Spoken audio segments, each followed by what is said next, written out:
Hey guys, what's up? Welcome to Mondays with Maybe. I am Jeannie May, and this is Maybe. So, we're gonna just dive right in today because, as you can see, I'm just like, chilling. I wanted to talk about something that's actually like real. Um, I wanted to talk about walking with God and what we think it means versus what it actually means, right? So my dad was a minister. I grew up very heavy in the faith. We had like that routine prayer that we said before we ate. We prayed before bedtime, prayed before trips, like just kind of like that routine, like typical Christian household type of life, right? And if anyone asked me, of course I was Christian, but I didn't really know what that meant. I just knew my dad was Christian, and I was a big, big, big daddy's girl. Like he could do no wrong in my eyes ever. And so, anytime someone asked me what my religion was, I always said I was Christian, even though I didn't really like actually know what it meant to be Christian. I just knew like the idea of Christianity, the idea of Jesus Christ, and I liked that it was something my dad and I shared. It wasn't until I actually lost my dad when I realized that I wasn't a Christian. Um, I had this over sense of want. I wanted to please my dad. I wanted to do right by my dad. I needed to make him happy. So I prayed with him. I went to church with him. I volunteered at youth group with him. I mean, mind you, I was like little. And then I moved up here, up to Oregon. I'm from California originally. I moved up to Oregon when I was like 8, 9 ish. Like I was young. I don't even really remember, to be honest. But I moved up here when I was young, and I ended up going into foster care. And then I ended up getting adopted by a family who was also religious. And that family also prayed before meals. They also prayed before bed. They went to church for Easter and Christmas Eve. It wasn't really like a routine set basis that I grew up with. It was kind of more or less like the idea like we want to be Christians because the world looks at us better when we're Christian, right? But really we didn't practice it. I mean, the family that adopted me were incredible people, but they drank, they yelled at each other, they cursed.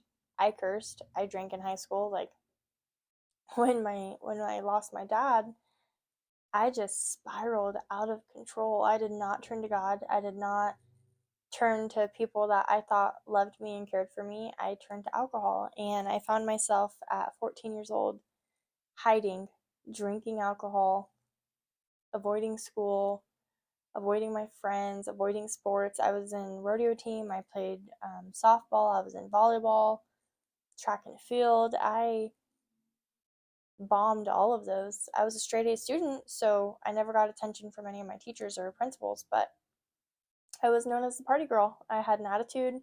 I would fight anyone.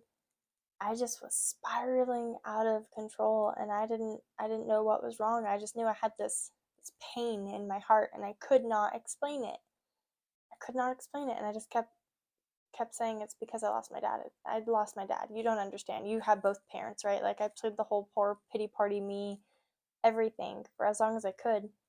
And then one day it just kind of dawned on me like, yeah, I lost my dad, but am I doing anything now to make him proud? Like he's still watching over me, right? I'm Christian. I believe in heaven and hell. I believe he went to heaven and that he still walks with me every day.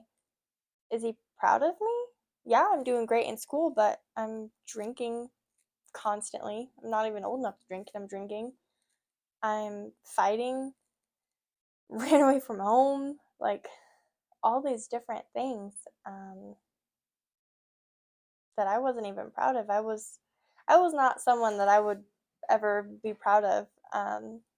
For a long time, I was ashamed of myself, and I drowned my sorrows in alcohol. I gained a lot of weight. I was depressed. It wasn't until I tried to commit suicide when I realized that I had this emptiness in my heart. And it wasn't because of grief, it wasn't because I lost my dad. It was because I didn't have that love that I needed. I didn't have that connection.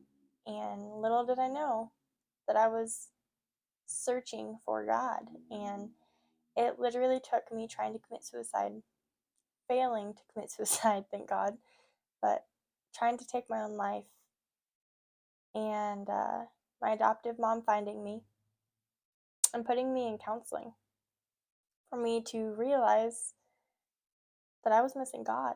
And it was the weirdest thing. I was 16, I was driving, and I passed the church that I now go to, Klamath Christian Center, and I just had this like drawing, like this pull. So I pulled in the parking lot, and I got out of my car, and I just sat there, and I just stared at the cross for hours. And then I heard this. I literally heard, this is gonna sound so crazy, but I literally heard this voice, and it said, "You're home." I just bawled like a baby. I just bawled like a baby, and it was in that moment that I realized that I didn't choose God. God chose me.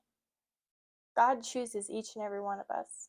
Yes, it's human nature to be rebellious. It's human nature to want to do our own thing, to try to fix our own problems. But the reality is we can't.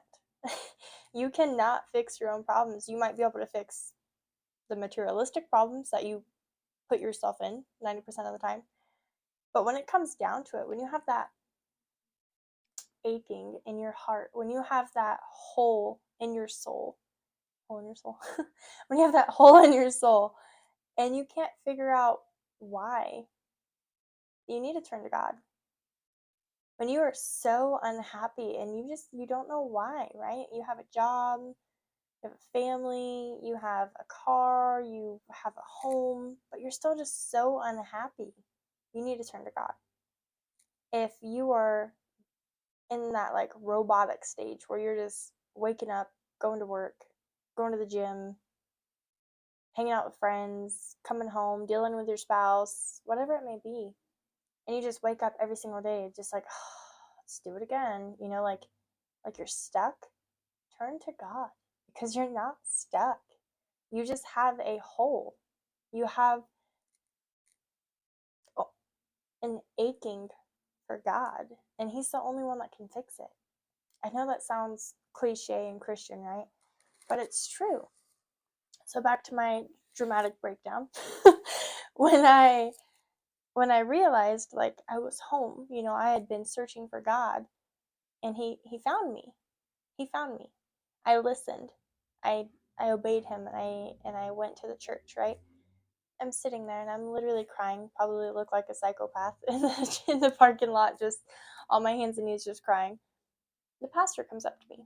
It's, mind you, like 8:30 at night, okay? The pastor comes up to me. Doesn't say anything. He just sits next to me on the ground. And I just look at him, and he kind of looks at me, and he put his arm around me, and he said, "Do you want to come inside?" And I said, "No, I don't." I said, "Okay." He gets up and he walks away. And then he comes back and he has like hot cocoa, and he sits down. And I kind of looked at him and I was like, "What are you doing?" And he's like, "You're not alone. It's okay." And I just sat there crying, and then I finally opened up and talked, and to this day I still go to that church. Your walk with God is defined by God. Your walk is not going to be the same as anyone else's walk. I'm a Christian. I like to think I'm a good Christian. I go to church every Sunday. I still say grace, and it's like that routine type of grace with my son.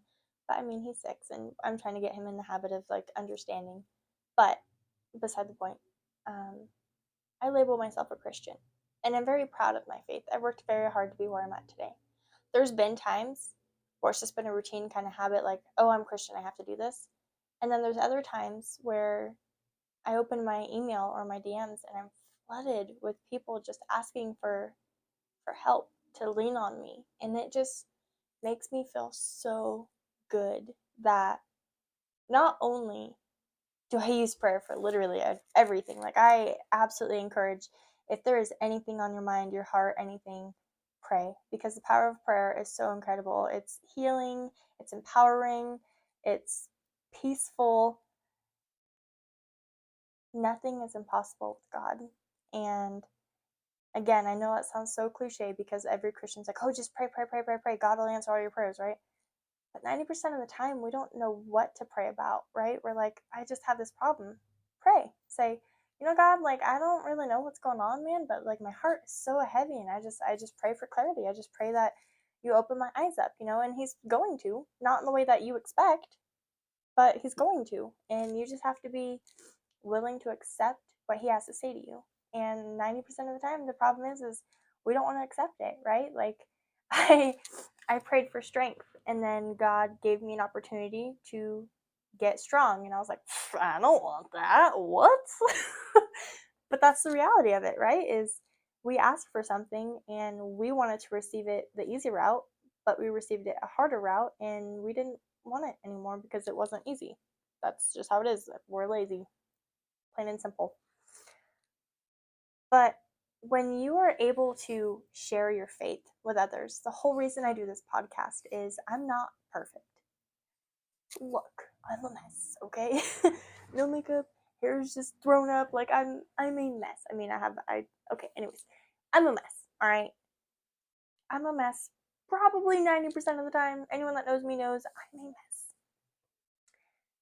But I'm not afraid to stand for what I believe in. I'm not afraid to voice my opinion. Again, anyone that knows me can tell you that I am very outspoken. I don't let people walk all over me unless I'm emotional or I have feelings towards a situation. But I'm very strong and I'm very passionate about my faith and about Jesus and helping others. And when it comes down to sharing my faith, I will be the first person now. When I have that urge to go talk to someone, I will go talk to them. I don't even care where the conversation leads me. I will just go talk to them. Because you have this pull. Like, God will literally put something on your heart and pull you towards someone. Like, I was on a plane, okay? I travel quite a bit for my job. I was on a plane and I did not want to talk to anyone. I was flying general gen pop, and I just didn't want to talk to people, okay? I'm already crowded, I'm cranky, I had a layover, like I was cranky, okay? And I'm looking at this this gentleman, this older gentleman, and my heart was like, you need to talk to him. He's hurting. And I was like, I'm not talking to him. Like I had this argument with inside my head for at least half the flight. And then finally, he gets up to go use the restroom, and he comes back and he sits down. And he's just sitting there. He's just staring. Same spot, whole flight, just staring. And I'm like, okay, all right, fine, I'll talk to him. So he's right across the aisle from me. And I turn towards him, like turn my whole body, just sit and turn towards him. I say, how you doing? And he just looks at me and he said, honestly, I'm not doing good. I was like, would you like to talk about it? And he said, no, but I think I should. And we had a hour and a half long conversation about he just lost his wife and he was flying back home. He was on a business trip. He got the call while he was working. He was flying back home to bury his wife. And I was just talking to him and I was like, holy cow. And at the end of the flight, we deboard and I'm getting ready to go, find my taxi or whatever. And he stops me and he gives me this big hug and he said, you know what? I'm sorry if this is inappropriate, but I need a hug. And I'm just so grateful that you had the strength to talk to me and to share your love for Jesus Christ, because my wife was very religious and I wasn't. And I found a lot of comfort in that. So thank you. And I was just like, what? Like, just cry. I just want to cry right now thinking about it. But don't cry, Jeannie. Don't be a baby. But just having that strength when God pulls you to do it, having that strength to share your faith. You never know what kind of an impact that you can make in someone's life. You need to be strong enough to say, you know what, God, take the wheel. Jesus, take the wheel. Not like Carrie Underwood said, but like, Jesus, take the wheel, okay? Take the wheel, lead me where you want me to go, and let's do this. A lot of it is we're so afraid to be labeled Christian. We're so afraid for our friends to mock us and mimic us, and we're so afraid of serving God, right? Like the ideal knocking on doors and carrying a Bible everywhere you go and dressing completely modest and acting perfect. And no, that's not at all what it is. Being a Christian is being strong enough to have faith. Being a Christian is turning to God, and being a Christian is not being afraid to say, I can't do it alone. We're not perfect. No one is perfect. So get that out of your brain, okay? No one is perfect. But God loves you, and you are beautifully and wonderfully made for like the 20,000th time. If you've watched my other podcasts, here you go again. You're beautifully and wonderfully made. God chose you. You didn't choose him. He was just waiting for the right time to approach you. That's all I'm going to say, because I'm trying not to cry. But today, I just wanted to share like a little bit about my walk with God. I get so much judgment, and I am so condemned for modeling. And for me, it's a way of art. It's a way to express myself and all the trials and tribulations I've gone through in life. That's why I'm covered in tattoos. My body is a canvas, and every single one of my tattoos has a beautiful story behind it that's impacted my life, that's shaped my life one way or another. And modeling to me is the exact same thing. It's a way for you to express yourself. It's a way for a designer to express the emotion that they had when they designed those clothes through a beautiful man or woman. It's representing this beautiful art that you put into this build, this SEMA vehicle, this pickup, this car, whatever it may be. It's a way to express all the work and hard work that you put into this vehicle.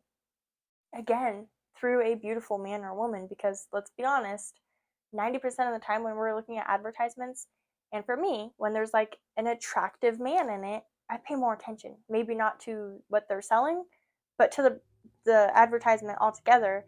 And in turn, I'm like, oh, that was a Dolce & Gabbana commercial because so-and-so was in it, like that's why actresses and actors get paid the buku bucks, is because for one, their appearance, for two, they're personable, and for three, they're relatable. Like, no one is perfect, you guys. We are all screw-ups in one way or another. Just be you. Be you. You are beautifully and wonderfully made. God chose you the way you are. Nothing is wrong with you, okay? So get that out of your head, because you are perfect. Don't be shy. Share your faith.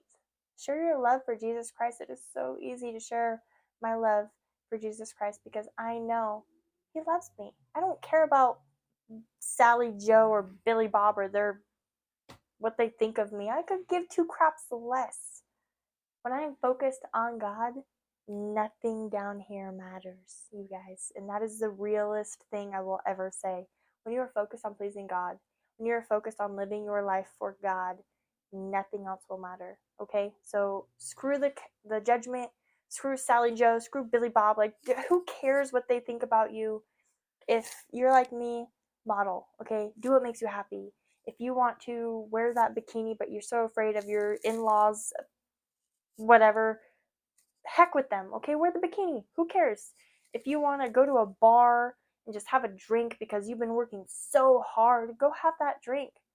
But there is a fine line, okay? There is a line of self-respect and self-worth in doing the godly thing. Yes, I model. Yes, I show skin.